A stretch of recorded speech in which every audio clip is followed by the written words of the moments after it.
like to welcome our parents and our students of the Iowa City Community School District to our show tonight, where we are honored to have the leaders of Hills Elementary School.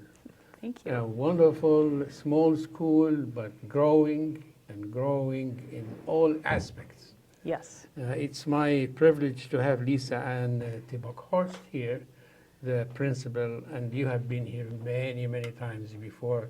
So you are familiar with the family here, and our viewers are familiar with your face. Yes. And we have a newcomer today who's another leader in the school, and that's Carrie Clark. Yes. Carrie, that's your first time on our show? It is. It is. It's lovely to be And here. how do you feel being here in this beautiful studio? Well, you've made us feel so welcome. It's really great to be We here. have a very, it's amazing because we have renovated everything here, and it is with your coming, welcoming you, everything is new, our machines are new. The only thing that's not new is John Karhoff, the father of this show, as well as Michael Peterson, who is running between the control room and the cameras, as you see, and me. But we would like you to tell us what's going on, how you were growing so fast and so well. Well, this year we've coined the theme, A Place to Grow. We've done a lot of things at Hills. Like you mentioned, it's growing in so many different ways. One of the things that has happened is during the attendance boundary review, the boundary shifted, and so Hills has 76 more students attending school there. So our attendance area has grown, and that has increased our enrollment to just up over 200 students, which is really exciting for our entire community. So not only do we have an influx of students and families, we've also grown as a staff. We've hired several new staff this year, and everyone has integrated into our community really well. And it's great to see all those positive relationships growing. And so that's another reason we're a place to grow. Also, we have so many things going on within our community that is helping the community of Hills grow, whether it's the fact that the town now has water instead of operating off a well. We also, a couple years back, planted over 50 trees on our school grounds, and those are doing quite well. And we also have a rather large school garden, which we're really enjoying, and so are our students and families. So lots of ways we're growing. Also, as in our academic areas, we're showing lots of growth there. We have been able to go on delay for math on our sinus status, so that's an exciting landmark for us as well. Can you tell me how many people are in your staff now, the team, how many? Counting our paraeducators, and as well as our custodial food service, Grantwood AEA team, we have 45 people on And how many of them are teachers? And we have, of that number, 22 are certified staff. Okay. And one of them is Carrie, right? Yes. Yes. And Carrie, tell us, what do you teach, and how did you get involved with this wonderful project of Hills Garden? Well, I'm one of the special education teachers in the building, and so I get to work with students that cover the full age range from kindergarten through 6th grade. And the way I got involved with the garden was I was in the process of learning about gardening, and particularly permaculture, for my own home.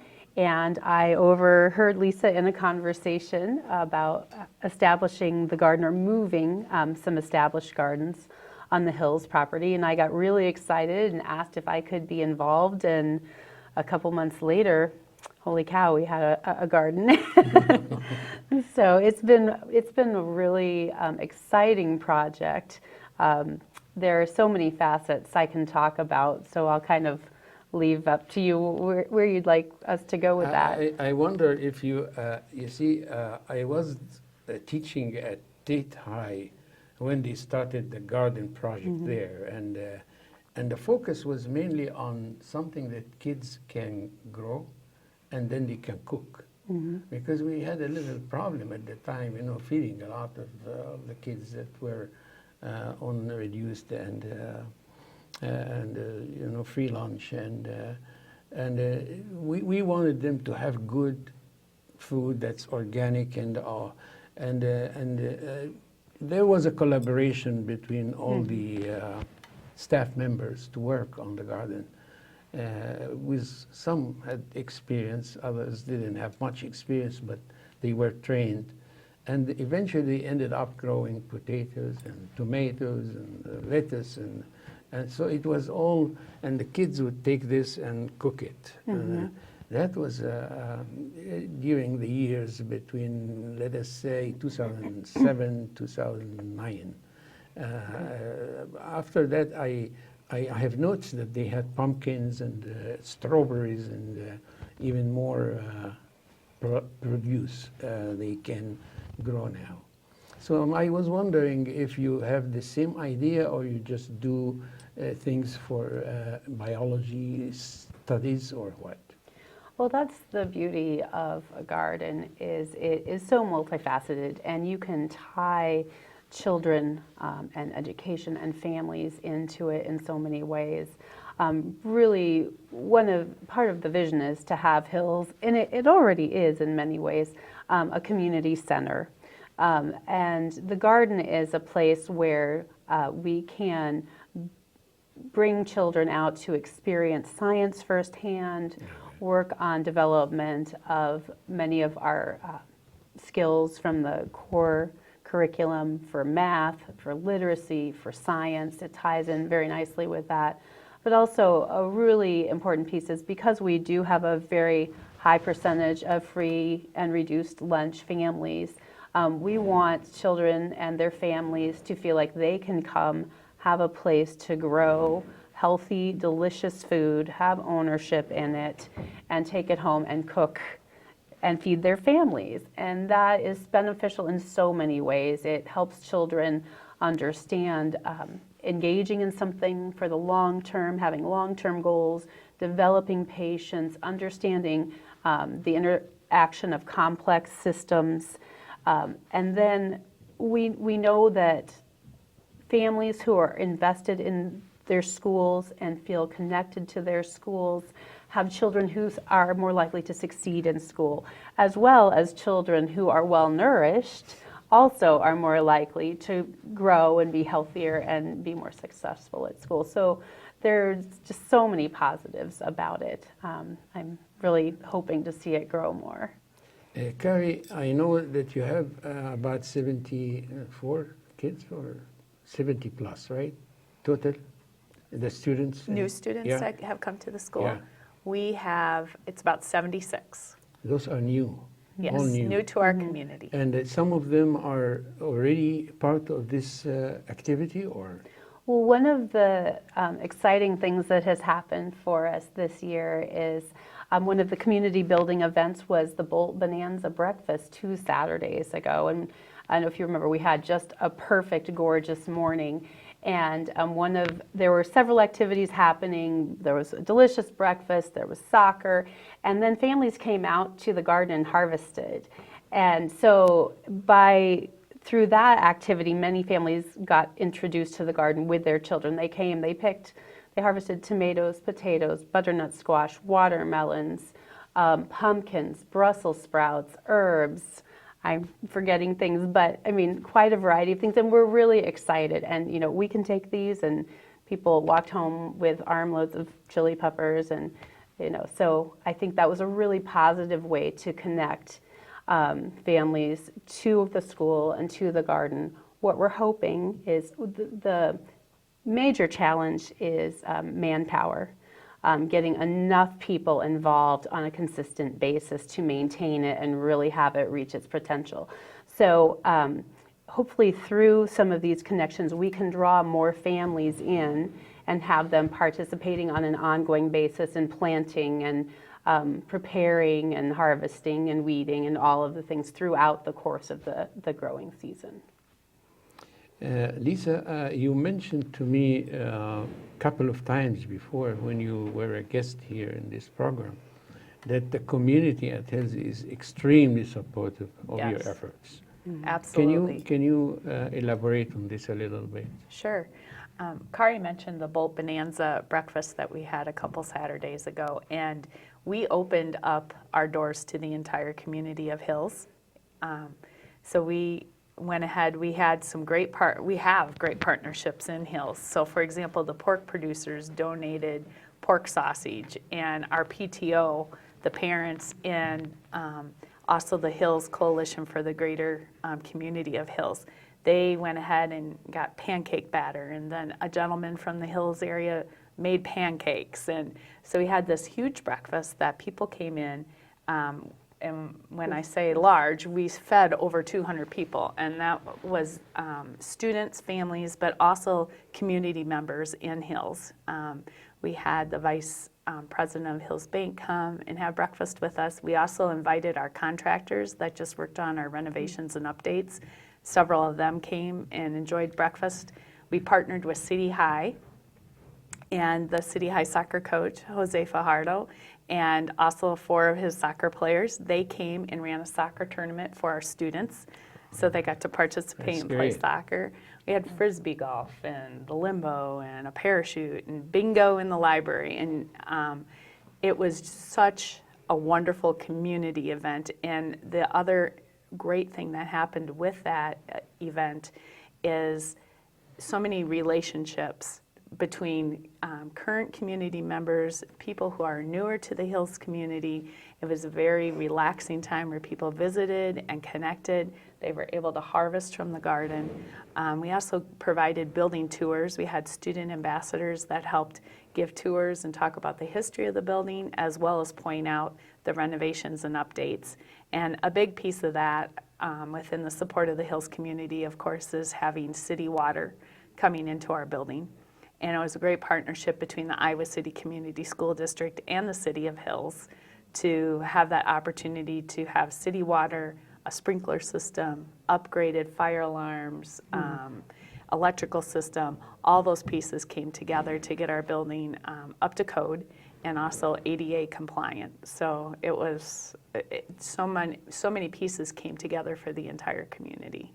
My feeling has always been that Hills really is a good paradigm, or let us say, it epitomizes the what we call neighborhood school in its best. And so does this mean, Kari, that the idea about closing the school is no more there? They are going to keep it? I don't have, if I got to just make that decision, absolutely. But I do not know. From the idea of renovations, and it feels that the district is going to keep it, right? Yes, we are over capacity right now with the number of students we have in our building. And our school district has invested a lot of time and money into our building to provide those renovations and updates.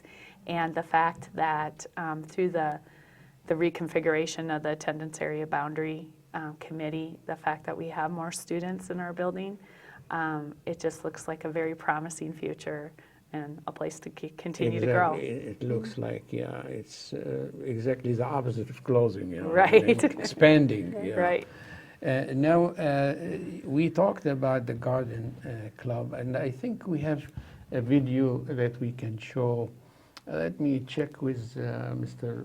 Peterson if we can run it now, and then you explain to our viewers, if possible, what we are watching, because I think this is, and we have to give, of course, credit to Chelsea Sims for doing a great job. So here is our beautiful video, and let us talk a little bit about it.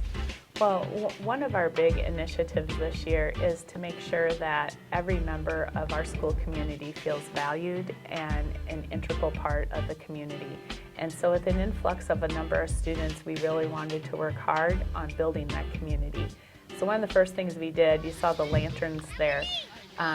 This was our ice cream social night when students first came to the school, and the classroom communities got together. They developed a wish for the school year, and they went ahead and lit those lanterns and released them as part of our ice cream social night.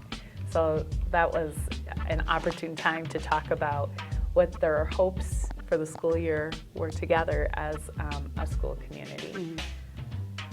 And these are more pictures of that ice cream social night. We had lots of opportunities for parents to be able to ask questions about whether it was busing or the food service program or food and nutrition program. Another thing that we continued to do during back to school night is we really wanted to recognize the diversity within our building. Families were invited to put a star on the world map to talk about their country of origin and celebrate that diversity, and that is still on display, and we continue to work on those things through our multicultural gender fair curriculum that we implement within the school. This is our first day of school assembly, and that was a really important time to cheer on each other and recognize and celebrate our community. It's in the library. Right? Yes. Mm-hmm. That our ELL teacher had a special meeting that night, and that He's was a young picture man of like me.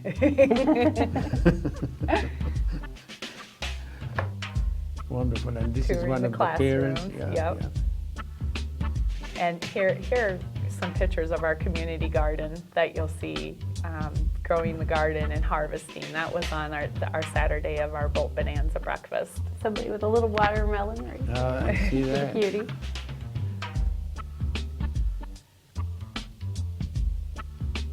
More produce. In fact, today, some of our 5th and 6th grade students went out into the garden and they harvested items to make homemade salsa. We are celebrating Hispanic Heritage Month on Friday at school, and our 5th and 6th grade classroom is going to use that fresh produce and make some salsa. I didn't even know they did that. That's yes, great. They did. We also, through PBIS, our Positive Behavior Intervention and Support, we work together to celebrate as a community when we accomplish goals as far as working together to demonstrate respect and follow expectations. And so one of the photos that you saw there was everyone having a dance party in the gym. That was one of their celebrations. The kids really enjoy that. These will be some photos of showcasing our building, all the different renovations and updates. We had a display and lots of photos. Mayor Kemp is there eating breakfast. Yeah, he was visiting us last week here as a teacher at Horace Mann. And then these will be some pictures. These are some of the activities we had to go along with our Bolt Bonanza breakfast. Kids love the parachute, taking the parachute out and the different things you do with that. It's amazing. We also had bingo. And I think that's more of there's the limbo. It was a perfect day to have different activities, and this will be our very own soccer tournament. And like I said, our partnership with City High was tremendous in piecing this together, and the kids were so excited. They had these great positive role models in the City High soccer players. So you are, as a feeding school, your kids go to Southeast Junior High? Yes. And then later on to City High. City High. Some of that may change. Right. With the shift in the attendance area. We may shift back to Northwest Junior High and West High eventually, I think in the year 2017. Well, from what I see here, I think you have more diverse population of students than it used to be. Yes, I would say probably close to a third of our population is Hispanic. We also have some diversity, just the different cultures within the Hispanic students. We have one student that arrived in the United States from Guatemala one day before school started, and sharing her culture in class has been a really wonderful Like a treat. guest speaker. Yeah, of Right. course. Well, she will present information in her native language, and some of our students who are bilingual will interpret and share. And so it's been a wonderful experience for all of our students to have that opportunity. What is the motto? I see some of the phrases that are scattered throughout the whole video here, but what is the motto of the school? What do you say? Every morning. Oh, every morning we have our pride promise. And so we say we are struck with pride in what I think, in what I say, in what I do. I respect myself, I respect others, I respect property. Go Hills Lightning Bolts. So we're the Hills Lightning Bolts, and when we participated in the City High Homecoming Parade, there was a photo of a float with Legos, and we said lightning bolts are awesome, and so we had a little song about that, and, Right from the beginning. and the students really enjoyed that. Can I build on a little bit what You you bet. were saying Absolutely. about really celebrating the heritage of our students? And that's one of the things we'll get to do this Friday. We're hoping to have a number of parents. Right now we have 2 parents committed and a few more we're waiting to hear back from, who will come and share about their heritage, their experiences growing up in countries in Latin America. Many of them in Spanish. We'll have interpreters who are volunteers from the community as well as from within the building. We will be doing some dancing, we'll be making crafts, we'll be singing songs together. Costumes.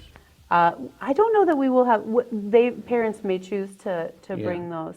And then we will be playing soccer also, because that's a big part It of looks Latin we are American back culture. on the air now, Yes, so I see that. our beautiful pictures are there.